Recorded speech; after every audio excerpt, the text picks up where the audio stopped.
Hi guys, it's Krish here from the Command Camera Centre, and I'm here today in sunny Birmingham at the NEC Arena for the photography show. And I'll tell you what, I made a beeline straight for the Canon stand as soon as I arrived. So I had an interview with the infamous Mr. David Parry from Canon UK. David, thank you so much for joining us. I really appreciate it. And we've got the hottest topic on YouTube here in front of us, the EOS R3. Really looking forward to getting hands-on with this, Dave. Let's jump straight into it, pal. Let's not waste any more time. All right, buddy. Just talk to me a little bit about the ergonomics of the camera. Okay, yeah. So I mean, first of all, I just want to say this. It's great to be back at the NEC, and for most people, this is their first opportunity to see this. When we launched this, what, 3-4 days ago or something, isn't it? So it's great to get people here and get people onto this. But yeah, you're right. I think that's what most people have noticed about this camera is the ergonomics. When they first pick it up, it feels like a 1 series. It handles like a 1 series, even though it isn't. It handles and it feels like it because what they've noticed is when they pick the camera up, they put it to their face.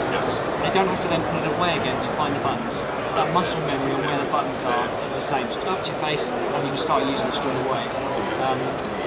And this is really deliberate. I mean, we're aiming this at like the high-end sports, high-end sort of nature photography, and news gathering types of people. This is what's aimed at, and a lot of them use 1 series at the moment, and they want something that feels the same, handles the same, but then also something that will give them the benefits of mirrorless technology. That's what this camera is all about. Absolutely, and it strides, isn't it? Because in terms of the battery life on here, having that extra grip on the bottom there, it just makes for a really, really nice, comfortable feel. And it's a lighter weight camera than the 1DX Mark III is the current SLR, which actually isn't that old. That was only the beginning of last year. Indeed, yeah. It's weird to think, isn't it? But yeah. So yeah, significantly lighter than the 1DX series, and really that's all about. We've done away with the mirror box, and done away with the optical viewfinder. So it enables you to drop the size and the weight as well. And you do notice it when you pick it up. You do notice that it is a different weight. But even though it's a different weight, a different size, what's great is the hand grip still feels chunky. It still feels like a 1 series hand grip. So, I love what they've done with the sort of the honeycomb texture on here. That's absolutely fantastic. And it feels right, even if you wear gloves, shoot in very cold environments and so on, it actually still feels really comfortable in your hand, and it still feels nice. Absolutely, yeah, you're right, and all the buttons and dials being in there, guys. I will get a close up at the back of that, but it's absolutely fantastic. And a first for the 1D series is an articulating screen here.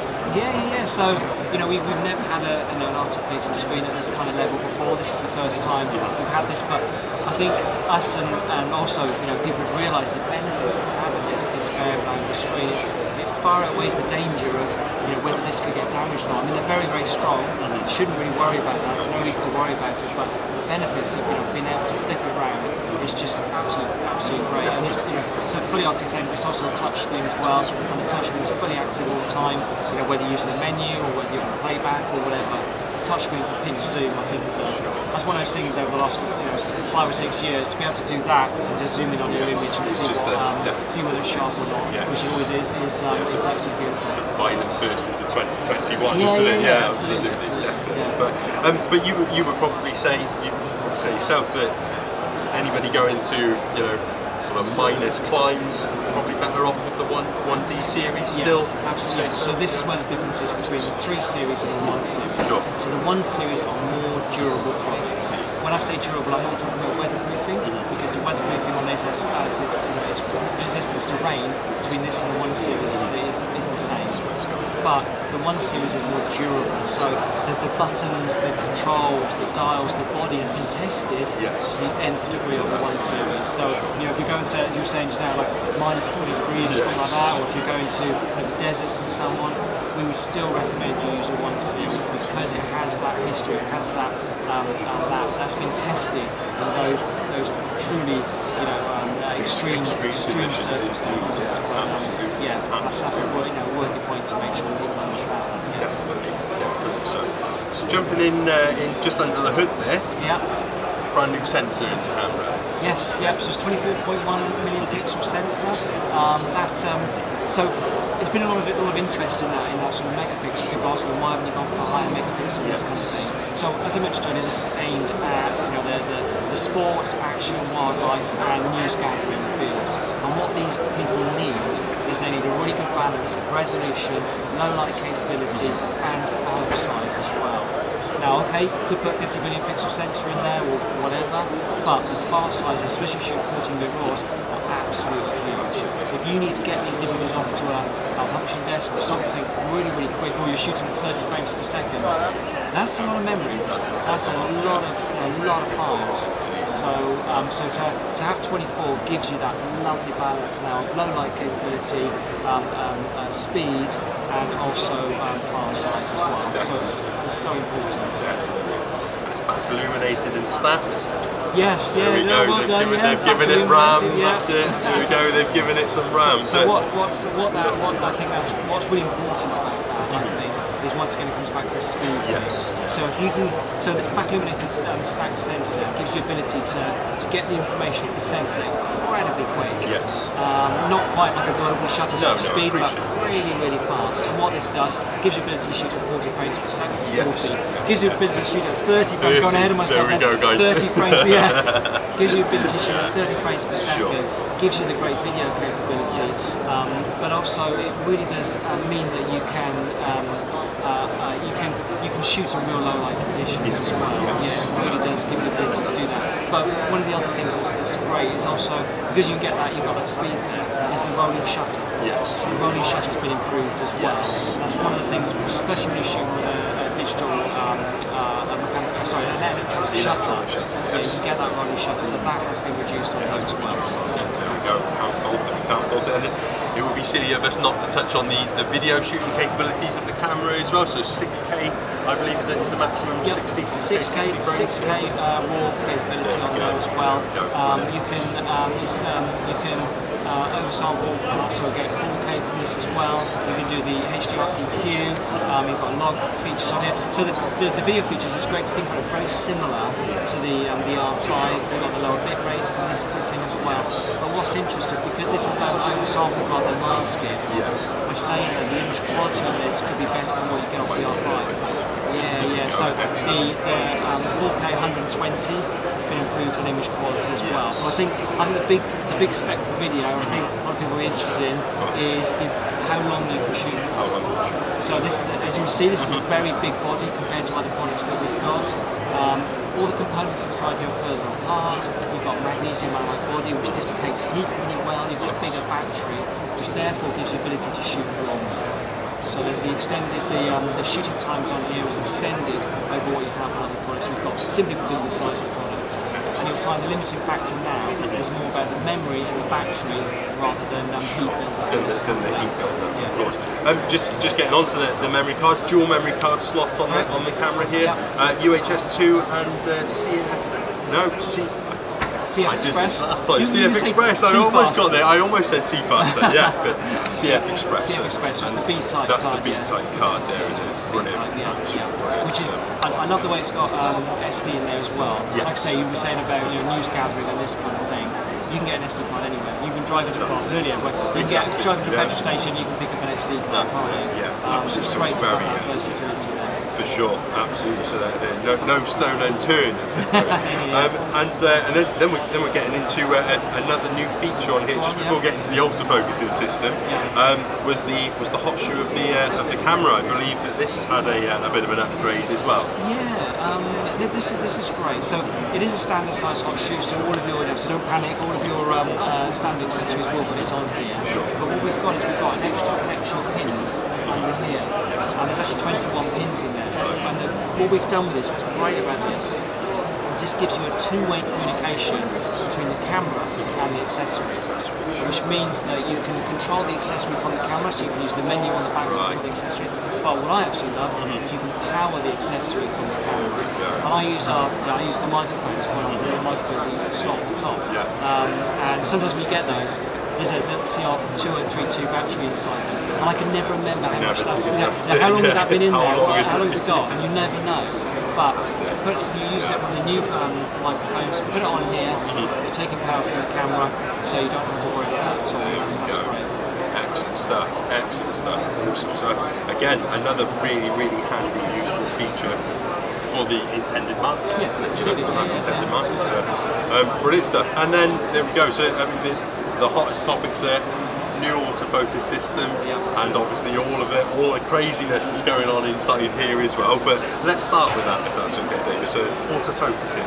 Wow, what can I tell you about the autofocus? My goodness. Yes. Okay, right. Yeah. So it's got face detection, it's got eye detection, it's got animal detection, animal eye detection, all these sorts of modes. But this is the best autofocus system we've ever created on our system camera. It's faster than the other products. We've got 0.03 of a second. I don't quite know how to put that into real terms, but it sounds fast. Yeah, it sounds fast. But the new one on here is we've got vehicle detection on here as well.